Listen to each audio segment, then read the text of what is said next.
Welcome back to Gasoline Talks. So, there is always a fight between manual and automatic drivers. People usually say real men drive manuals.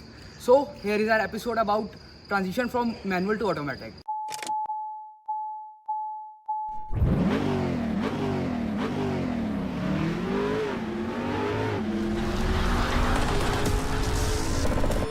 Hello everyone, I am Ivreet from Gasoline Talks, and here is our second episode of podcast series. Here with me is my friend Ashmit, who is a very big car enthusiast. Ashmit, please introduce yourself and tell me about which car do you own, and thank you for coming. Thank you for your offer, Evreeth. So, guys, I am Ashmit Madhok and I'm from Delhi. I own two cars. One is a Jeep Compass that is a twin turbo 1.4 liters petrol engine, and I also own a Ford EcoSport 2013 model that is a diesel, and it comes with a 1.5 liter engine. So, as you told, you have both manual and automatic. So, I wanted to know which do you prefer more, manual or automatic?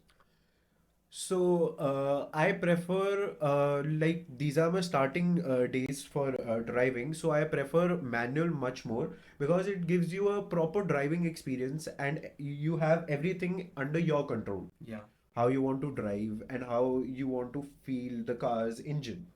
Whereas in automatic, there are speculations that you can enjoy the driving as well, but majorly it is not a driving experience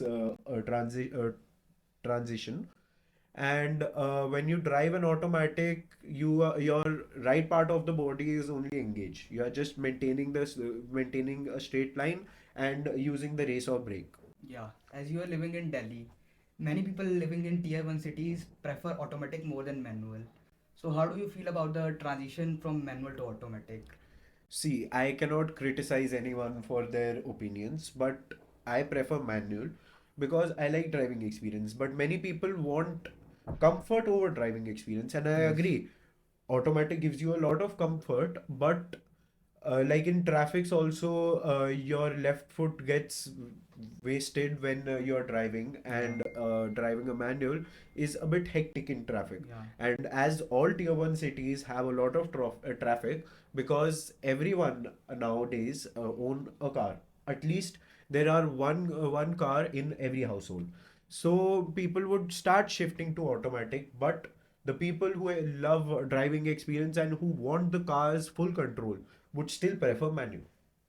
सो अश्मित तुझे क्या लगता है कि manual से automatic का जो transition है वो क्या फैक्टर्स के कारण हो रहा है? मैनुअल टू ऑटोमेटिक ट्रांजिशंस के फैक्टर्स बेसिकली ये है कि जैसे एक तो मैंने अभी बोला ही कि ट्रैफिक ट्रैफिक बहुत है है। बहुत, तो उसकी वजह से लोगों को कन्वीनियंस चाहिए. ऑटोमेटिक ट्रांसमिशन बीइंग एक्सपेंसिव, लेकिन फिर भी लोग प्रेफर इसलिए करते हैं क्योंकि एक तो वो कन्वीनियंस देता है, दूसरा उस many people have issues remembering the gear patterns, या and many cars also have 1 to 6 or 1 to 5 manual gears. Gears. तो लोगों को एक दूसरे की गाड़ी चलाने में दिक्कत होती है, and automatic reduces all these issues. Even the clutch differences हाँ, many people do not like the clutch is also tight in some cars and loose in some cars, या but that is with the brakes and accelerations as well. Like I own both manual and automatic, या and when I drive my manual, it's clutch. Like whenever I drive either or, and I have been driving for a long time either manual, then I have a bit issue when I brake in an automatic. My sometimes my left foot gets engaged. But majorly, it is not about that because after a while, your brain gets used to it. used to it. या वो conditioning हो जाती है कि हाँ मैं automatic में हूँ, मेरे को लेफ्ट नहीं चलाना, तो वो अपने आप ही रुक जाता है. स्टार्टिंग में होगी दिक्कत, बट वो तो चलता रहता है. So as you told you have Compass and EcoSport. One comes with the manual and one comes with the DCT. So you ever driven torque converter or AMT? My Jeep comes with an AMT. No, it's comes with DCT. No, it's an AMT. DCT. One eternity later. So guys हमें थोड़ा confusion हो गया था कि petrol में सिर्फ DCT आता है, पर डीसीटी और ऑटोमेटिक दोनों आता है. सो अश्मित, मैं अब जानना चाहता हूँ कि तुझे क्या क्या डिफरेंस फील होता है डीसीटी में, टॉर्क कन्वर्टर में, एएमटी में और मैनुअल में? सबसे पहले तो we'll talk about DCT, torque and AMT, because वो तीन ऑटोमेटिक के Automatic ब्रांच है। में आते हैं.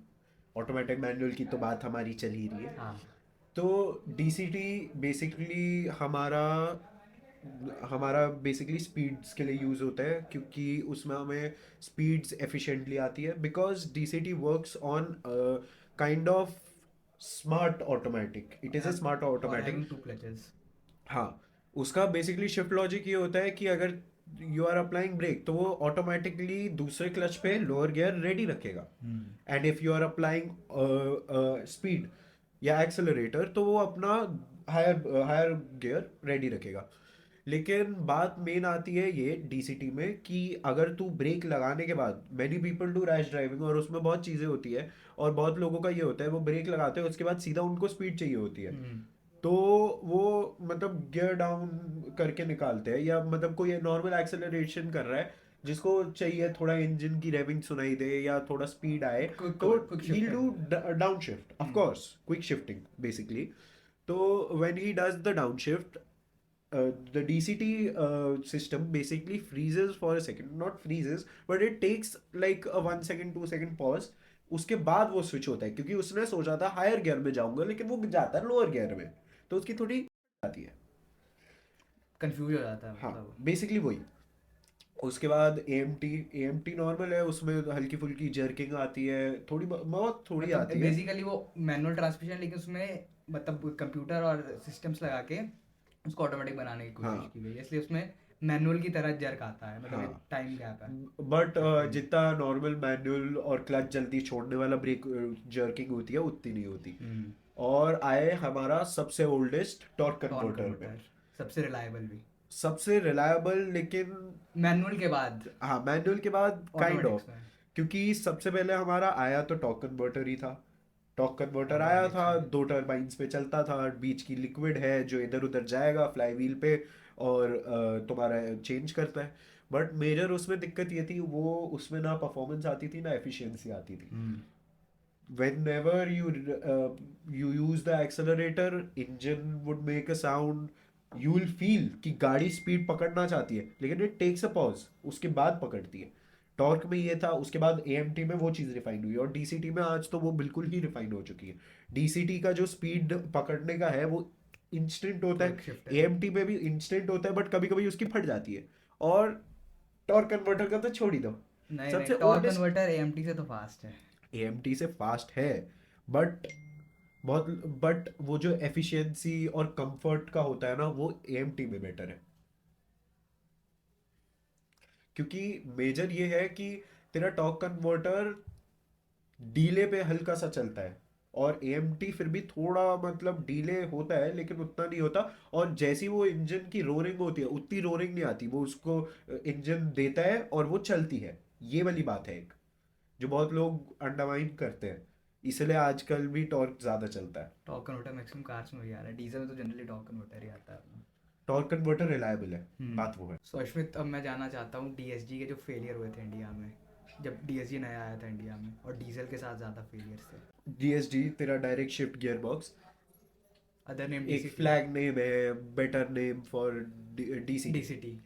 बट मेजर जो दिक्कतें डीसीटी में आती है जब उसके दोनों क्लचेस एक साथ एंगेज रहते हैं, और ट्रैफिक में ये होता है बार बार ब्रेक लग रही है, बार बार वो इधर उधर शिफ्टिंग चल रही है, तो उसकी वजह से हीटिंग प्रॉब्लम्स बहुत आई थी स्टार्टिंग में. अब तो फिर भी वो बहुत ज़्यादा रिफाइन होने लगी है, बट यूजुअली मेजरली उसका हीटिंग वाला वो रहता ही है एलिमेंट, जो बहुत ज़्यादा मतलब एक कंपनी का फ्लॉ भी हुआ था, बहुत ज़्यादा उस पर चली थी, लेकिन ठीक है, we will not talk about that. Even most of the DSG comes with dry clutch in India. हाँ, वो तो है, लेकिन बट वही है, दिक्कत तो वही है कि बहुत ज़्यादा हीटिंग है उसकी, and of course it is very costly as well, क्योंकि Yeah. 2 क्लच चल रहे हैं और उसका वियर एंड टेयर भी बहुत ज़्यादा होता है rather then other automatics.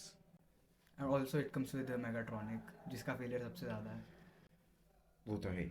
So I wanted to ask you, if you have to suggest someone a car, would you suggest him or her a manual or a automatic? See, preference is based on personal opinion. मेरा personal opinion है I prefer manual. अगर वो मेरी as का है या मुझसे थोड़ा सा बड़ा है, First and time buyer. First time buyer के लिए मैं बोलूँगा manual, because it would give him a more exposure of how to control a vehicle. And for a frequent buyer या मतलब normal day to day use के लिए मैं उसको, मतलब if he is an elderly और a bit old like my father or my uncle, so I'll refer them automatic because उनका daily commute रहता है और उनको हर दिन ट्रैफिक में जुलस के जाना पड़ता है। एंड जैसे हम लोग हैं, हम बच्चे हैं, हम अभी सीख रहे हैं और हम हमारा तो ठीक है, हम चला लेंगे। हमारे लिए मैनुअल ज़्यादा बेटर है क्योंकि that gives you the chills that the people want at this age. And उससे पूरा एक्सपीरियंस भी पता चलता है, उससे हमें ये पता चलता है कि गाड़ी में क्या क्या चीज़ें हैं और कैसे सब कुछ होता है। ऑटोमेटिक में भी मैनुअल ट्रांसमिशन आता है, बहुत लोग बोलते हैं ऑटोमेटिक में जब मैनुअल में करके चला सकता हूँ तो क्या दिक्कत है, मैं वो करके चलाऊंगा। लेकिन जो गियर शिफ्टिंग की बात है, क्योंकि देख तू ऑटोमेटिक सीख लेगा, तेरे को लेकिन कभी मैनुअल सीखना इमरजेंसी मुश्किल है में भी बहुत। मैनुअल में चलानी पड़े नहीं कर पाएगा, और ऑटोमेटिक से मैनुअल सीखना बहुत मुश्किल है रादर देन मैनुअल से ऑटोमेटिक। ऑटोमेटिक वो शिफ्टिंग एक बहुत है, तो people should start from manual then go to automatic, क्योंकि ऑटोमेटिक एक बारी को मैनुअल वाला पहली बारी में भी चला लेगा, कोई इमरजेंसी हो ऑटोमेटिक वाला मैनुअल नहीं चला पाएगा लेकिन मैनुअल वाला ऑटोमेटिक फिर भी चला लेगा। I completely agree. उसमें बस ये होता है, जब मैंने भी पहली बारी मैनुअल से ऑटोमेटिक शिफ्ट करी थी, मैंने ब्रेक बहुत ज़्यादा हार्ड मारी थी। मेरे डैड ने सबसे पहले मेरे को सिर्फ कॉलोनी में एक राउंड लगवाया था क्योंकि ही न्यू मैंने मैन्युअली चलाई है, आज तक ऑटोमेटिक नहीं चलाई है, तो I would have had that problem. उन्होंने चलवाया, उन्होंने बोला, उन्होंने बताया यहाँ ब्रेक मार, तो मेरे को एक्सपीरियंस हुआ, दैट हेल्प मी। और उसके बाद मैं उससे जब हो गया एक्लेमेटाइज तो फिर हम गए आगे। सो जैसा कि मुझे पता है you also deal in new और ओल्ड कार्स। या सो सबसे पहले जो कोई प्री ओन्ड गाड़ी ले रहा है तो उसको क्या क्या चीज़ें ध्यान रखनी चाहिए ऑटोमेटिक कार्स में जब वो प्री ओन्ड व्हीकल ले रहा हो? See, my pre-owned vehicle, majorly I deal with CSD people, okay like army officers, retired और serving. ओके वो मेरे पास अपनी गाड़ी लाते हैं कि भाई ये बेच दे, ऑफ कोर्स। तो अब जैसे वो आते हैं तो उनकी, एक आर्मी ऑफिसर की टेंडेंसी होती है उनकी गाड़ी टिप टॉप होगी, प्रॉपर शेप प्रॉपर में होगी। सर्विस्ड। अगर एक आर्मी ऑफिसर की गाड़ी है usually it won't have a backlash, where as like a normal, मतलब अब मैं बोलना नहीं चाहता, बहुत कंट्रोवर्शियल चीज़ है, सिविलियंस की भी बहुत अच्छी होती है। मेरे डैड की बहुत ज़्यादा टिप टॉप गाड़ी है, ही लाइक टेक्स केयर अलॉट, और कार एंथुजियास्ट तो स्पेशली सब अपनी गाड़ी का बहुत ज़्यादा ध्यान रखते हैं। बट वही है कि एक आर्मी ऑफिसर को ज़्यादा, मतलब थोड़ा केयरिंग वो ज़्यादा रहते हैं क्योंकि उनको पूरा नर्चर ऐसे करा जाता है। And majorly pre owned vehicles में मेजरली देखना ये होता है कि एक्सीडेंटल एक्सीडेंटल गाड़ी नहीं है, क्योंकि उसमें इंजन जब रिप्लेस्ड होता है तब एक गाड़ी की अलग डेप्रिशिएटेड वो होती है, वैल्यू वैल्यू नहीं, और डिप्रिशिएशन होगी। डेप्रिशिएशन एज इन मतलब जो उसकी ओरिजिनल क्वालिटी है ना वो तुम्हें कभी चलाने को मिल नहीं पाएगी, वो वाली बात है। रिलायबिलिटी भी डिक्रीज होगी। क्योंकि स्क्रैचेस और डेंट से इतना वो नहीं है, of course that would depreciate your car, but उसमें इतना इशू नहीं आएगा rather than another mechanical issue. Engine. हाँ, क्योंकि जो इंजन भी लगेंगे वो ये तो नहीं है कि नए नए उठा के लगा दिए, वो भी बहुत पुराने ही लगेंगे, जो गाड़ियाँ या तो स्क्रैप में जा चुकी है या यूज ही नहीं होती वही वाले लगेंगे, तो that is also an issue. So Ashmit, I wanted to know more about your business. So basically, I have told you about my pre-owned cars business, CSD. CSD, majorly CSD. So, like the name of the business is Scenic Car Options. It's in Gopinath Bazaar in Delhi. So we started with first-hand selling and majorly CSD selling, because paperwork at that time In India, was it's really difficult. like difficult, because normal paperwork of the car plus your CSD everything, so that was a bit difficult. So my uncle started this business, and now like us as children we are getting into it. Sorry. And that is the main thing, that sell all brands cars, as well Multi-brands. as now we have joined the pre-owned business as well. Okay, okay. You also deal in civilian cars also. Yeah. Okay. CSD plus civil. Okay okay. So Ashmit, मैं जानना चाहता हूँ जैसे future हमारा EVs और hybrids में है तो मैनुअल सस्टेन कर पाएगा? फ्यूचर ऑफ कोर्स हमारा अभी ईवीज और हाइब्रिड्स में आ रहा है, एंड ईवीज में तो एक और दिक्कत है कि ईवी मोड में मैनुअल ट्रांसमिशन दिया ही नहीं जा सकता। तो ईवीज की तो बात एक अलग है, उनका तो फोर्सफुली भी ऑटोमेटिक रहेगा ही। And the main thing is people prefer automatic because of convenience and manual for driving experience. Even companies are giving automatics. Companies are giving automatics क्योंकि उनको ऑटोमेटिक डालने में ज़्यादा ईजियर है Easier. Rather than manual. लेकिन people majorly तीन चीज़ें देखते हैं जो जिनको मतलब कॉस्ट इफेक्टिव चाहिए होता है। सबसे पहली चीज़ तुम्हारा कि automatic transmission is very expensive, मतलब एक्सपेंसिव है, Compared उसका to रिपेयर manual. कॉस्ट ज़्यादा है। सेकंड आपका ये है कि ऑटोमेटिक और मैनुअल में ड्राइविंग एक्सपीरियंस पूरा कंट्रोल होता है गाड़ी पे मैनुअल में, ऑटोमेटिक में वो चीज़ नहीं होती। Hmm. And third thing is कि आपका ऑफ कोर्स ऑटोमेटिक ट्रैफिक में ज़्यादा ईजियर है, लेकिन मैनुअल तब भी लोगों को बढ़िया लगता है। क्यों? क्योंकि आप डाउन शिफ्ट करके कभी भी जब चाहिए कर सकते हो। Even fuel efficiency is higher in manual. हाँ, फ्यूल एफिशिएंसी हायर है। और मेजरली अब ऑटोमेटिक्स अगर आ गई मैनुअल पे, ऑटोमेटिक्स माउंटेन पे आधे लोग चला नहीं पाएंगे, मतलब कि चला सारा कंट्रोल सारा कंट्रोल हमें चाहिए होता है हाथ पे। और ऑटोमेटिक्स में सबसे बड़ी ये दिक्कत है, ब्रेक डिस्क बहुत ज़्यादा जल्दी घिस जाएगी। जो माउंटेनियस रीजन में रहते हैं, जिनका डेली कम्यूट होता है above and on the mountain, उनके लिए दिक्कत होगी। तो ये कुछ वजह है जिसकी वजह से मैनुअल कभी खत्म नहीं हो सकती। बट ऑफ कोर्स जैसे अभी भी ट्रेंड चल रहा है, मैनुअल का यूज बहुत ज्यादा कम हो जाएगा, but manual will never get extinguish. Okay. So Ashmit, ये मेरा खुद का क्वेश्चन है। मुझे जीप कंपास का ओनरशिप रिव्यू चाहिए विद इन 2 मिनट्स। मेरी जीप में बस ट्विन टर्बो है, उसका रेस दबाओ भागती है, हाँ मजा आता है। हाँ। और बाकी उसकी प्रॉपर कमेलियन रेटिंग और वो सब है। वो जब भी आप चला रहे हो, जो भी स्पीड ब्रेकर्स है उसके सस्पेंशन बहुत ज़्यादा प्यारे हैं, FSGs. कोई फील नहीं होता। एंड मेजरली जब वो फ्लाईओवर के कुछ बम्प्स होते हैं हमारे इंडिया में, तो Undulations. ऐसे बम्प्स है कि वो उड़ती है गाड़ियाँ नॉर्मली। छोटी गाड़ियाँ तो थोड़ी उछलती है।